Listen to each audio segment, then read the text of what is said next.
Over the past several seasons, we've told the stories of children who couldn't read and the families and teachers who tried to help them inside systems that weren't built to succeed. We listened to the pain, we traced the history, we followed the science, and one truth kept rising to the surface. This is not a mystery, and it's no longer a debate. Reading failure harms children first, but responsibility does not stop there. In Season 4 of My Child Can't Read, A Heartland Crisis, we widen the lens to examine the state of literacy in Kansas and across America. This season begins with harm, the lived reality of children and families, and follows it upward through classrooms, policy, and institutions. Because when the evidence is clear, when solutions are proven, neutrality disappears.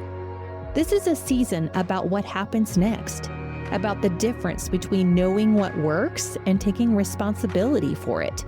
Welcome to Season 4, The State of Literacy.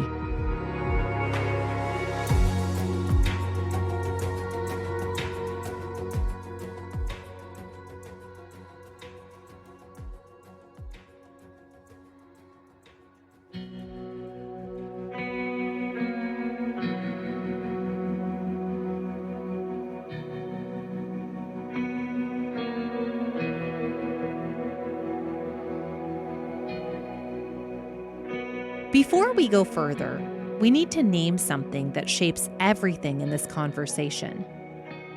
In Kansas, education doesn't operate like most parts of state government. It's not controlled by the governor, not directed by the legislature, not decided by the courts or the judicial branch. Constitutional authority over public education rests with the Kansas State Board of Education. And that matters because the board is responsible for setting direction, for guiding standards, and for shaping what education can look like across the state. But the board doesn't work alone.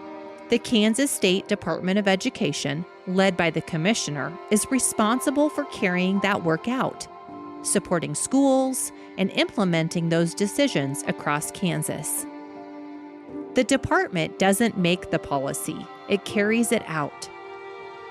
And at the center of that work is the Commissioner of Education, the person responsible for turning direction into reality, for guiding implementation, shaping priorities, and influencing what actually reaches schools and classrooms across the state. Which means even when decisions are made at the top, what happens next depends heavily on how those decisions are carried forward. And right now, as Kansas State Board members finalize their decision on the next Commissioner of Education, those choices matter more than ever. Because the State Board of Education is elected by the people of Kansas, serving 4-year terms to represent districts across the state.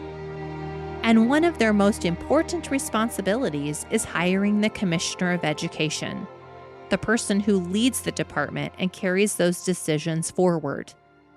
The commissioner isn't elected and does not serve a fixed term. Instead, the role continues as long as the board entrusts them with it, with the authority to hire and remove the commissioner through their vote. Which means when leadership changes, direction can change too. Earlier this season, we described this structure as something that functions almost like a fourth branch of government. And if you're just joining us, that one structure helps explain why change in education doesn't always move the way people expect it to. Because when authority, implementation, and accountability are spread across a system like this, it raises a bigger question. If outcomes aren't improving, who is responsible for changing them? So, if the State Board of Education holds that authority, what does that actually look like in practice? What does it mean to be responsible for education across the entire state? The responsibility is real, and so is the weight of it. Because at this level, decisions aren't just theoretical. They shape what gets taught, how teachers are prepared, and what students experience every single day. But even with that authority, the system itself is complex. Because decisions don't move directly from policy to child, they move through systems. From policy to preparation to classrooms. And at every step, something can break. Because authority alone doesn't guarantee change. It requires alignment. It requires clarity. And it requires systems built to carry it through. And when those pieces aren't fully in place, even the people with the authority to lead change can find themselves working inside a system that resists it. So if authority exists, why doesn't change happen faster? Because even at the highest levels, decisions don't happen in a vacuum. They exist inside systems with real constraints, funding structures, policy timelines, and competing priorities. And deeply embedded structures and long-held beliefs about how children learn to read. And once you start asking why change stalls, you run into another reality. Not just how much is spent, but how it's spent. At the Kansas Policy Institute, James Franco has looked closely at how funding and accountability actually work in this state.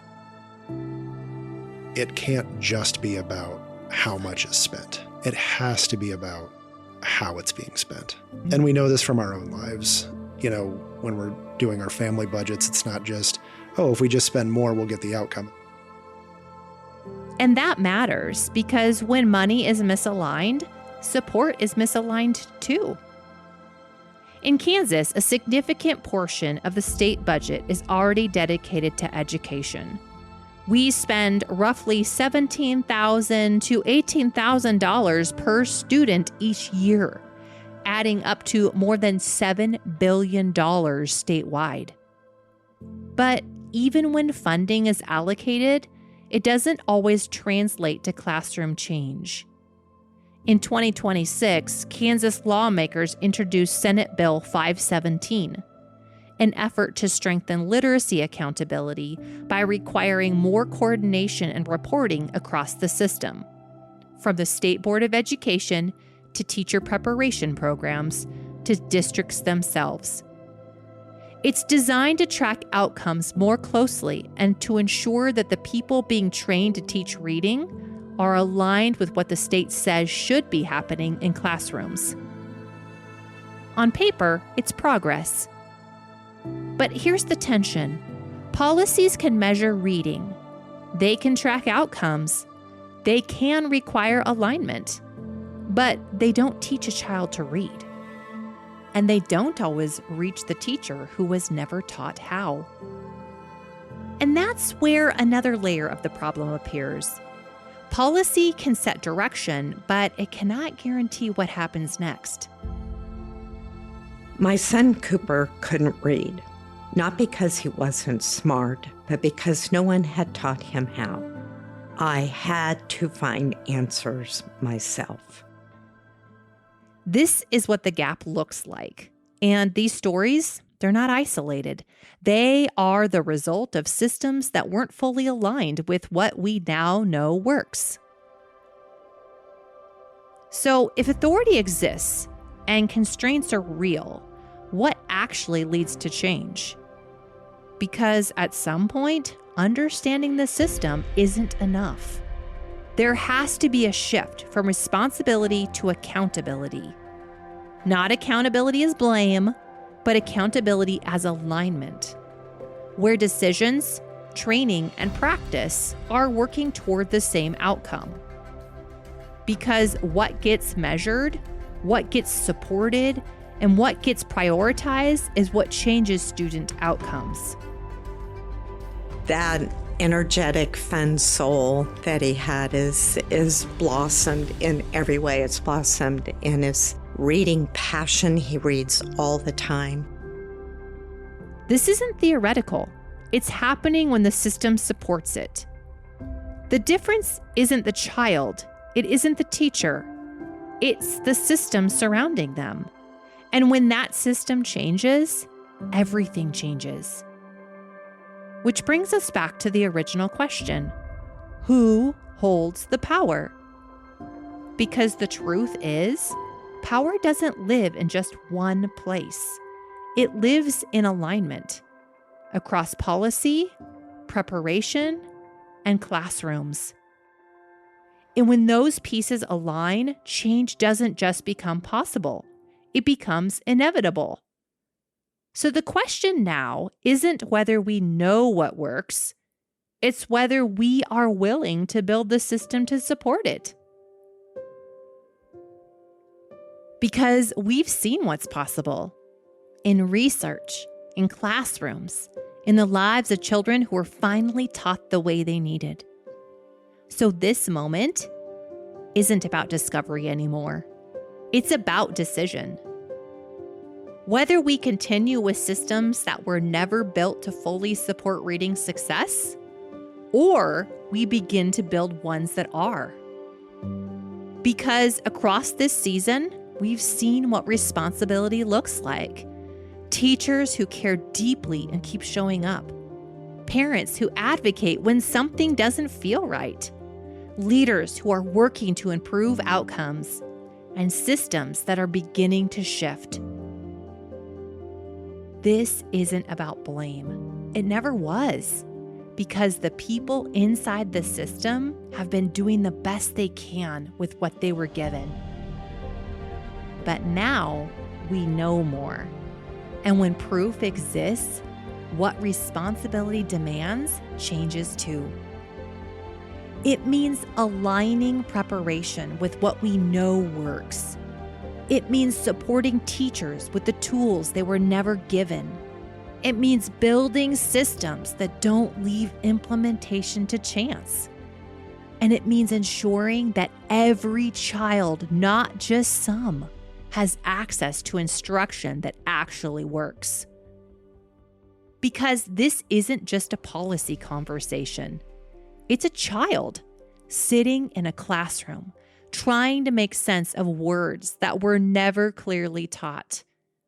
And every one of us, educators, leaders, policymakers, parents, community members, has a role to play in what happens next. Because this is a crisis we already know how to solve. And when we align what we know with what we do, change isn't just possible. It becomes inevitable.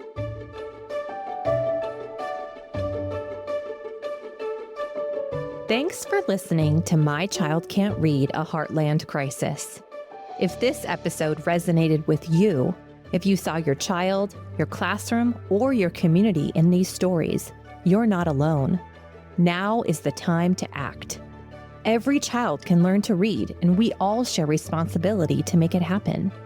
I invite you to take action today by subscribing to catch every episode, rating and reviewing to help others find this series, sharing your story and learning how the Phillips Fundamental Learning Center is changing lives at funlearn.org/podcast.